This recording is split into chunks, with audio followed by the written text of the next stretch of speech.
तब वे विभिन्न अवतारों में पृथ्वी पर अवतरित होकर दुष्टों का संहार करते हैं और धर्म की स्थापना करते हैं। उनके कई युद्धों की कहानियां प्रचलित हैं, जिनमें से कुछ प्रमुख इस प्रकार हैं। 1. गजेंद्र मोक्ष की कथा, ग्रह से युद्ध। ये भगवान विष्णु के करुणा और भक्त रक्षा के लिए किए गए युद्ध का एक अद्भुत उदाहरण है।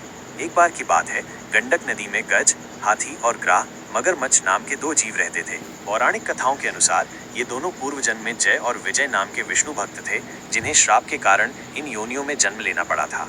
एक दिन जब गज नदी में पानी पीने गया तो ग्राह ने उसे पकड़ लिया। गज और ग्राह के बीच हजारों वर्षों तक भीषण युद्ध चलता रहा।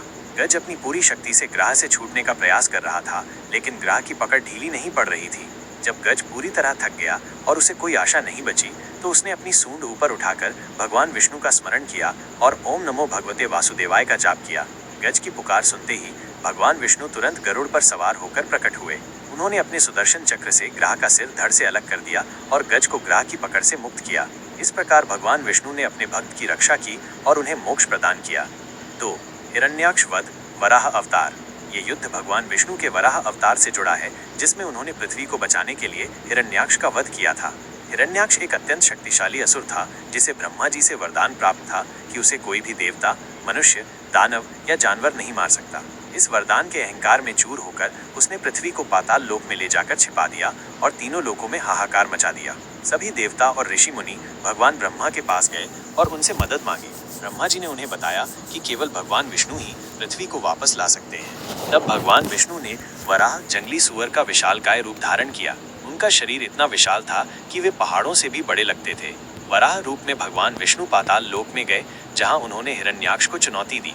हिरण्याक्ष को अपनी शक्ति पर बहुत घमंड था, इसलिए उसने वराह से युद्ध करने का निर्णय लिया। दोनों के बीच कई वर्षों तक भीषण युद्ध चला।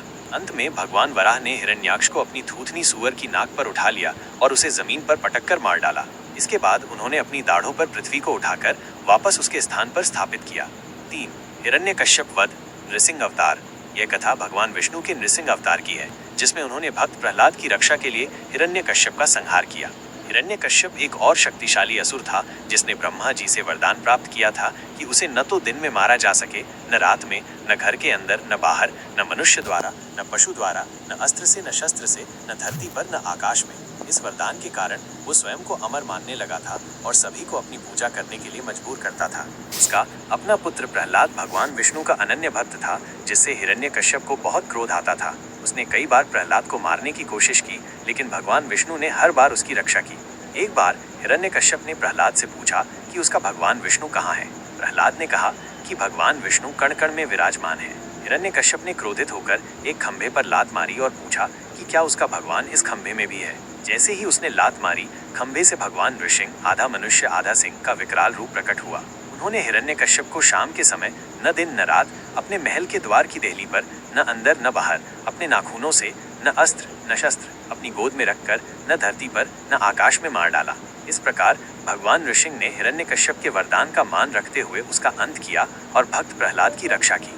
ये कुछ प्रमुख युद्ध हैं जहां भगवान विष्णु ने अधर्म का नाश करने और धर्म की रक्षा करने के लिए अवतार लेकर युद्ध किए। उनके प्रत्येक अवतार और युद्ध का उद्देश्य संसार में संतुलन बनाए रखना और भक्तों का कल्याण करना रहा है। क्या आप भगवान विष्णु के किसी और युद्ध या उनके किसी अन्य अवतार के बारे में जानना चाहेंगे?